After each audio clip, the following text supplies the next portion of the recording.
एक जंगल में बाबा था। वो लोगों के मसाइल हल करता था। लोग तरह तरह के मसाइल लेकर आते थे उसके पास। वो अक्ल, दानाई, हिकमत इस तरह के उनको हल निकाल कर दिया करता था कि भाई यूं कर लो तो हो सकता है मसला हल हो जाए, भाई यूं कर लो तो हो सकता है मसला हल हो जाए, अब ये करके तो देखें। उसके बाद एक दिन एक जमींदार आया, लैंडलॉर्ड। जमींदार कहने लगा, हुजूर खुशी नहीं मिल रही है, सुकून नहीं है, राहत नहीं, मजा नहीं आ रहा जिंदगी में। आपका भी यही हाल है? हाँ, वो लैंडलॉर्ड का यही हाल था। तो बाबा कहने लगे कि भाईजान, तुम्हारे बाप दादा ने विरासत में कुछ छोड़ा है तुम्हारे लिए? दादा ने थोड़ा बहुत सोना छोड़ा था जो वाली साहब को दिया था, और वाली साहब ने उससे कुछ कारोबार किया, उससे कुछ फ़ायदा हुआ। फिर जब वाली साहब का इंतकाल हुआ तो उन्होंने मुझे दिया सोना। क्या वो तुम सोना यहाँ ला सकते हो? मैं देखना चाहता हूँ, इसमें तुम्हारा ही फायदा है।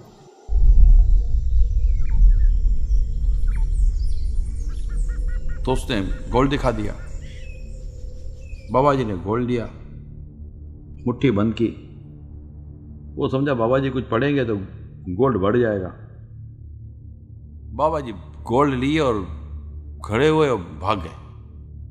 और जैसे बाबा जी जो गोल्ड लेकर भागे तो जमींदार साहब की तो पांव तले जमीन ही निकल गई। वो भागा पीछे।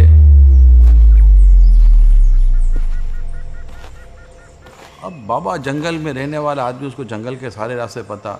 जमींदार कभी मैदान में भी ना भागा था, लेकिन सोना चला गया हाथ से, वो तो भागा पीछे भाई। अब बाबा उसको जंगल घुमा रहा है और जमींदार साहब जंगल घूम रहे हैं। सांसें फूल गई जमींदार साहब की। बाबा आंखों से गायब नहीं हो रहा, ये बता दूं मैं आपको, नजर आ रहा है। वो जंगल में पीछे पीछे, बाबा उसको अपने पीछे दौड़ा रहा है। शाम हो गई। बाबा जी दरख्त के नीचे आकर बैठ गए। जमींदार की सांस फूली हुई थी, वो भी कहीं दूर से खड़ा होकर अपनी सांसें बहाल कर रहा था। बाबा मर जाऊंगा मैं, सोना दे दो, यही रह गया है सब कुछ। वो आहिस्ता आहिस्ता आहिस्ता जमींदार आगे बढ़ने लगा कि बाबा को पकड़ लूंगा। बाबा बाबा था। बाबा दरख्त के ऊपर चढ़ गया। बाबा बाबा सोना अब वो दे दो बाबा वरना की मैं मर मिन्नत जाऊंगा। समाजत जो कुछ बस उसको यही करनी थी रह करने गया मेरे लगा। पास। हाँ हाँ, बाबा सोना ने दे कहा दूंगा। सोना दे दूंगा, मेरी चंद अगर मेरी शर्तें शर्तें मानेगा? आए थे, बोलो, मानोगे? क्या बाबा हाँ बोलो तो मानूंगा। सही, क्या शर्तें हैं? क्या शर्तें? क्या जमीन पर नाक जमीन रगड़ेगा? पर नाक रगड़ोगे? रगड़ूंगा। रगड़ूंगा।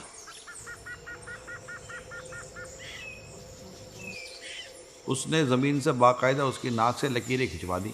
फिर कहा कि एक काम कर, इधर इतनी दौड़े लगा। बोला बाबा अभी तो दौड़ाया है, दौड़े लगाता है नहीं। दौड़े लगाई। अजीब बेतुकी किस्म की शर्तें रखी, और सारी शर्तें पूरी कर रहा था, करेगा क्या? गोड़ तो उसके बाद था नहीं, वो तो बाबा के हाथ में था। अब थक हार के जब वो बिल्कुल निढाल हो गया, बाबा जी दरख्त से नीचे उतरे। ये ले सोना पकड़। उसको गोल्ड दिया। जैसे उसके हाथ में गोल्ड आया ना, चेहरा चमक उठा, दिल खुश हो गया, मजे को मजा आ गया। बाबा जी पूछने लगा, क्या लग रहा है, सुकून मिला, कुछ राहत मिली? बोला बाबा जी मेरे तो आपने होश उड़ा दिए, अब तो बस सुकून ही सुकून है। बाबा जी ने कहा कि तेरा सोना मुझे नहीं चाहिए था, तेरी सुकून का मैं इलाज निकाल रहा था। तेरा प्रॉब्लम यह है कि जो तेरे पास है ना, इससे तू राजी नहीं है, और तू किसी और को देख रहा है जिसकी वजह से तुझे प्रॉब्लम शुरू हो चुका। तो जो तुम्हारे पास है ना, उसको अल्लाह पाक की तरफ से बहुत बड़ी अता और बहुत बड़ी नेमत समझो, तो तुम्हें सुकून नसीब हो जाएगा। अब ये वाकया तो मन घड़ती हो बनाया गया, लेकिन आपको लगता नहीं है वाकया आपके लिए। आप देखिए एक मिडिल क्लास शख्स, मिडिल क्लास, ना अमीर है ना गरीब है, इसको बोलो अमीरों के इलाके में रहने चला जा, वो रह तो लेगा, जिंदगी में खुद को गरीब समझेगा। फिर इसी को कहोगे यार गरीबों के इलाके में रहने जा, वो रह तो लेगा, जिंदगी में खुद को अमीर समझेगा। आगे ये वही है, हालत बदली, इसकी सोच बदल गई। अल्लाह पाक हमारे हाल पर रहम फरमाए। और हमें शुक्र गुजारी की तौफीक अता फरमाए। कुरान में ला इन शक्करतुम लाज़िदन्नकुम, अल्लाह पाक का जो शुक्र अदा करता है अल्लाह पाक उस पर अपनी नेमतें और बढ़ा देता है। अल्लाह अमल करने की तौफीक अता फरमाए। खुश रहा करें।